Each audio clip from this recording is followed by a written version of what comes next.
Coming up tonight, President raises awareness on eliminating TB, Prime Minister to assess Fiji School of Maritime Studies, and Pacific food security at risk.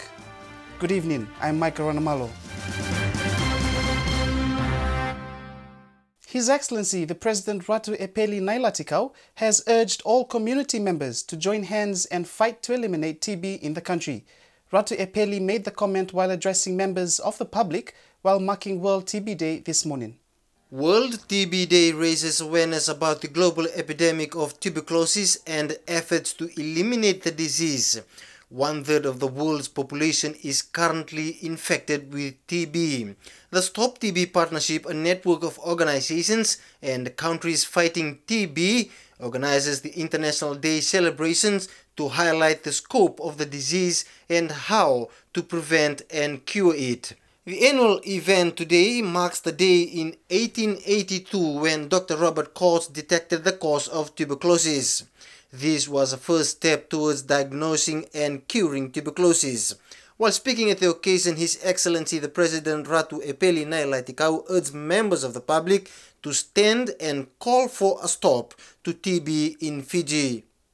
For the World TB Day campaign this year, you can make an individual call to stop TB in your lifetime and shout the words out loud and clear.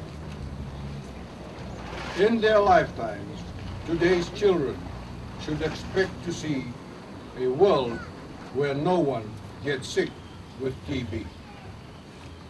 In their lifetimes, women and men should expect to see a world where no one dies from TB.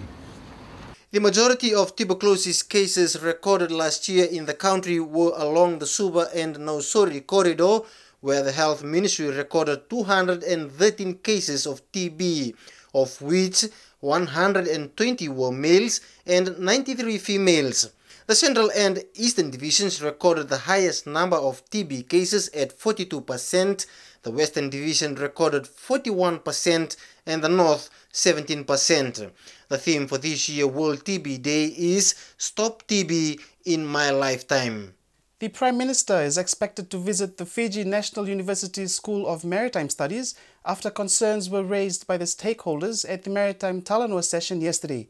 In their first ever Talanoa session, stakeholders ranging from the Transport Ministry to shipping companies discussed 7 issues such as the current status of the school, review of freight and fare, and even government's Look North policy.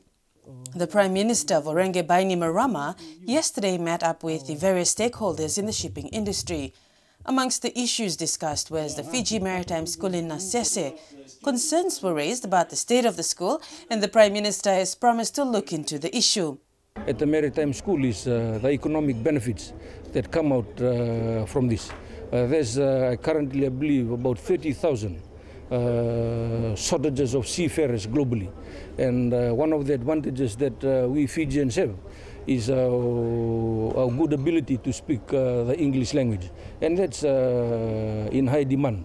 And we also renowned sailors. Many of our sailors who have served abroad have served admirably. And this is a big market, a huge market that our Fiji seafarers could capture as a means of remittance back into the Fiji economy.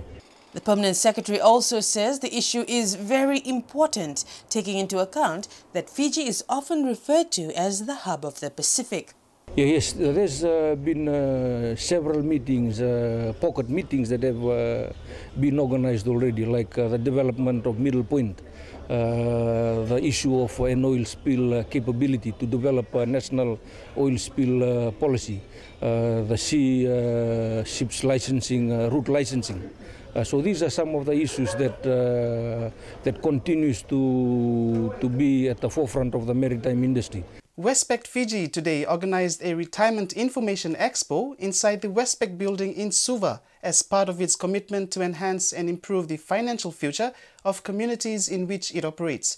The expo has been designed following a previous conducted customer needs analysis on those soon to retire. The one-day expo was supported by a number of organizations, including the Fiji Revenue and Customs Authority, Fiji National Provident Fund, the Fiji Volunteer Service, the National Center for Small and Micro Enterprises Development, Tower Insurance, the Fiji Holdings Unit Trust, and the Public Trustee Corporation, Sun Insurance, the Suva City Council, LICI, and Ha Courts. Westpac Fiji Suva branch played host to the expo that will provide obligation-free information to enable retiring or any interested person to make well-informed decisions about their retirement. Newly appointed General Manager for Westpac Fiji, Adrian Hughes, says that planning for the future and retirement is a critical aspect of any person's life. The purpose of the Retirement Expo today is to help our customers and possibly future customers with their retirement planning. Retirement planning is very, very important for every individual, and the reason why it's important is because people need to think about how much money they need to live on in retirement, and those types of decisions really need to be made now. These are decisions now which will affect them in the future. And the questions that people will need to think about is, how much money do I need to live off in retirement so I can live financially well? And do I have enough savings now, or will I have enough savings to live off when I decide to retire? Members of the public are encouraged, even if you are not in retirement age group or you have just started work or have already retired, to make use of the opportunity available. The government also put in place a re-engagement policy which addresses the areas of scarce skills.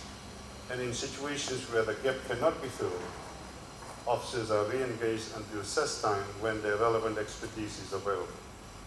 The ultimate outcome of the retirement policy, as I have articulated, is a modernized and efficient public service, a reduction in the number of unemployed youths, and the creation of new opportunities for the retirees. Coming up after the break, over 200 TB cases in Fiji and Pacific food security at risk.